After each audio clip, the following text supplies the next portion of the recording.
चाणक्य ने भी कहा है कि अगर अच्छे लोग राजनीति से बाहर रहेंगे तो बुरे लोग आपके ऊपर शासन करेंगे।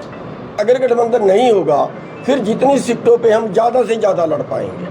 देखिए, एकता हमारे में मुसीबत पड़ी में तो हो जाती है, लेकिन आपकी बात बिल्कुल सही है कि हमारे बहुत से जो किसान लीडर हैं वो मंदबुद्धि हैं।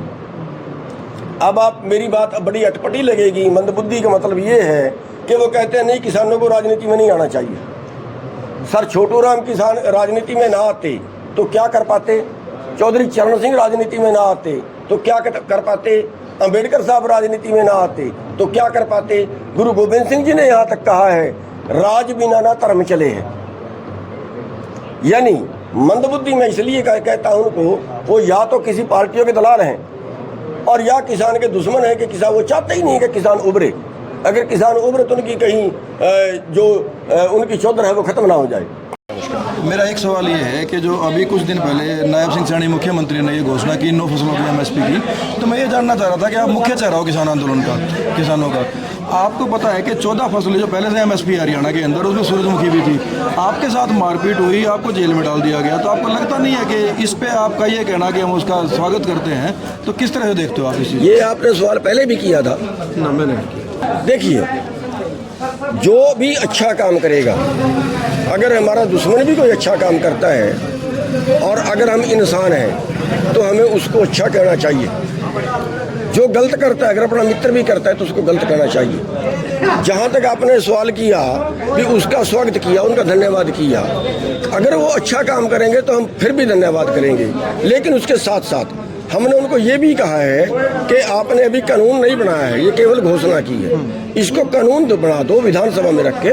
अगर इसको आप कानून बना देते हैं, जो आने वाली सरकारें होंगी उनकी भी खरीदना मजबूरी होगी और वरना तो फॉर्मेलिटी होगी।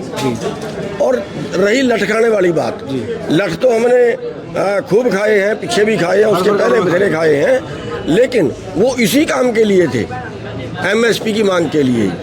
और अब जो इन्होंने घोषणा की है वो ये की है कि हम आगे के लिए खरीदा करेंगे। आगे के लिए हम एमएसपी पे सेंट्रल सरकार खरीदे ना खरीदे, स्टेट सरकार अपने बुत्ते पे खरीदेगी। अगर ये कानून बना देते हैं तो फिर वो जिसके लिए हम लटका रहे थे वो हमारी मांग पूरी होती है। और अगर ये कानून नहीं बनाते हैं तो विरोध रहेगा। अब मुझे एक बात बता दो, मुझे नहीं लगता कि आपसे ज़्यादा हरियाणा में कोई जानता होगा किसानों की मांगों के बारे में। जो आंदोलन चल रहा था वो हरियाणा, पंजाब, उत्तर प्रदेश और बाकी राज्यों के किसानों का था। तो यदि हरियाणा राज्य में ऐसा हो जाता है, कर भी देते हैं, मांग तो एमएसपी गारंटी कानून सेंट्रल गवर्नमेंट से थी, तो क्या किसानों में फूट नहीं आ जाएगी सर? मतलब आपके साथ पंजाब का किसान कोई फूट नहीं आएगी भाई। जो दूसरे प्रदेशों की सरकारें हैं वो अपना करते हैं, किसानों में फूट क्यों आएगी? तो आप उनके साथ खड़े ही नहीं होगे? अब नहीं होगे उसके बाद। अगर कोई पंजाब के किसान हमें बुलाते हैं, हम होंगे खड़े। हमारा सेंटर कोई हरियाणा में थोड़ा ही है, हमारा तो पंजाब में भी है भाई, उत्तर प्रदेश, ये उत्तराखंड में भी है, यूपी में भी है, राजस्थान में भी है। मतलब मैं ये समझूं कि यदि हरियाणा सरकार आपका कानून बना भी देती है और पंजाब के किसान लड़ते हैं तो आप साथ खड़े हो? बिल्कुल साथ खड़ेंगे। ठीक है, वो तो हमारा भाईचारा है, क्यों नहीं साथ में खड़ेंगे? एक सवाल हो रहा है सर कि जो अभी आपने पॉलिटिकल पार्टी बनाई है, क्या नाम रखा है इसका? संयुक्त संघर्ष पार्टी, और ऑटो इसका निशान है जी। तो इसमें देखने वाली बात यह है कि 2 तरह के लोग हैं किसान आंदोलन में, एक तो गैर राजनीतिक और एक राजनीतिक।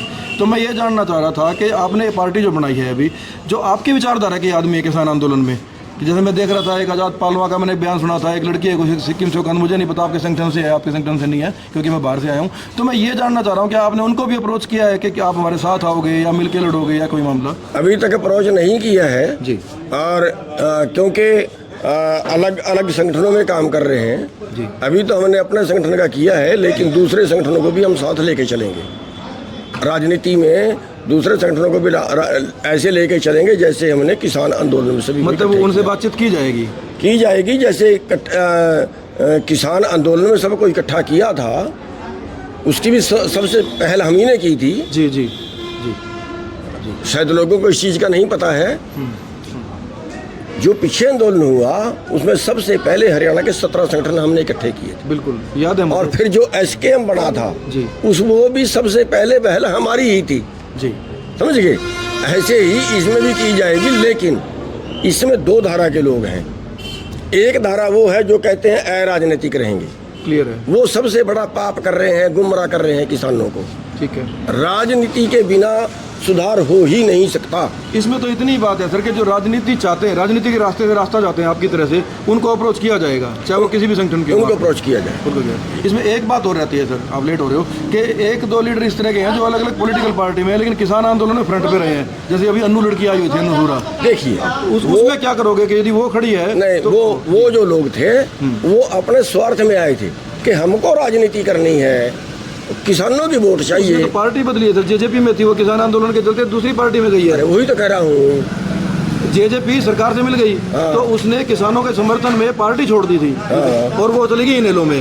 तो मैं कह रहा हूँ कि इनेलो ने वहाँ उसको हो टिकट दे सकता दी। है इन्हें तो हमारा एक गठबंधन हो जाए। अच्छा, गठबंधन हो जाए, हो सकता है। तो एक और जो कॉमन सवाल है, अभी मैं यही देख रहा था आपसे बात करने के पहले, कि जैसे आपने पॉलिटिकल पार्टी बनाई है ये, तो लोगों का ये मानना है कि आपका जो मेन वोट बैंक है वो, क्योंकि आप किसानों के नेता रहे हैं, मजदूरों के नेता रहे हैं, वही है, और अब पिछले लोकसभा चुनाव में ये देख गया कि बीजेपी हरियाणा से जाने वाली है, तो कहीं ऐसा तो नहीं है कि इसका बीजेपी को भी फायदा हो जाए, जो पहले भी ऊपर भी बात हो रही थी? क्योंकि अभी भी जो इस ग्रुप में लोग थे ना, वो भी कुछ लोग ये कह रहे थे कि भाई तुम पार्टी के साथ ना जाओ, यूनियन के साथ रहो। कुछ लोग ऐसे हैं अभी भी, मतलब मैं ये कह रहा हूँ कि ये गुमराह किए हुए लोग हैं। ये आपके लोग ही तो हैं ये तो। मैं वही तो कह रहा हूँ, वो भी तो गुमराह उन लोगों ने कर दिया जो कहते हैं राजनीतिक रहो, जो फेसबुक पे लिखते हैं कि किसानों को सत्ता में नहीं, राजनीति में नहीं आना चाहिए, वो फेसबुक पे जो लिखते हैं वो ये लोग पढ़ते हैं। तो आपको नहीं लगता है कि इसका कांग्रेस को नुकसान या बीजेपी को फायदा होगा? सवाल फायदे का नुकसान का नहीं है। बिल्कुल सही बात। सवाल ये है कि कांग्रेस ने हमारी सारी मांगें पूरी कर दी थी क्या? स्वामीनाथन की रिपोर्ट के लिए हम लड़े थे 2008 में, इन्होंने हमें मीटिंग में बुलाया था, 1.25 घंटे तक मनमोहन सिंह जी से मीटिंग चली थी, उसने 4 मुख्यमंत्रियों की कमेटी बनाई थी। स्वामीनाथन रिपोर्ट लागू कर दी थी क्या? आ गया समझ मेरे को। तो क्या आपको ये नहीं लगता? अगला, हाँ हुड्डा ने हमें उठा के जेल में ठोका गया। बिल्कुल सही है, बिल्कुल वही उसको होता है। पूछिए, जीत की जेल में हम हमें उठा के लेके थे कि नहीं लेके थे जबरदस्ती? तो आपकी बात तो सही जंगले लग का रहा है दोनों कि लगा- आपका फैसला तो सही है, तो लेट नहीं है ये फैसला पार्टी बनाने का? हाँ लेट है, लेट है। लेट है, लेकिन जब भी आए, जब भी जागे, तभी सवेरा। शुरुआत तो करें।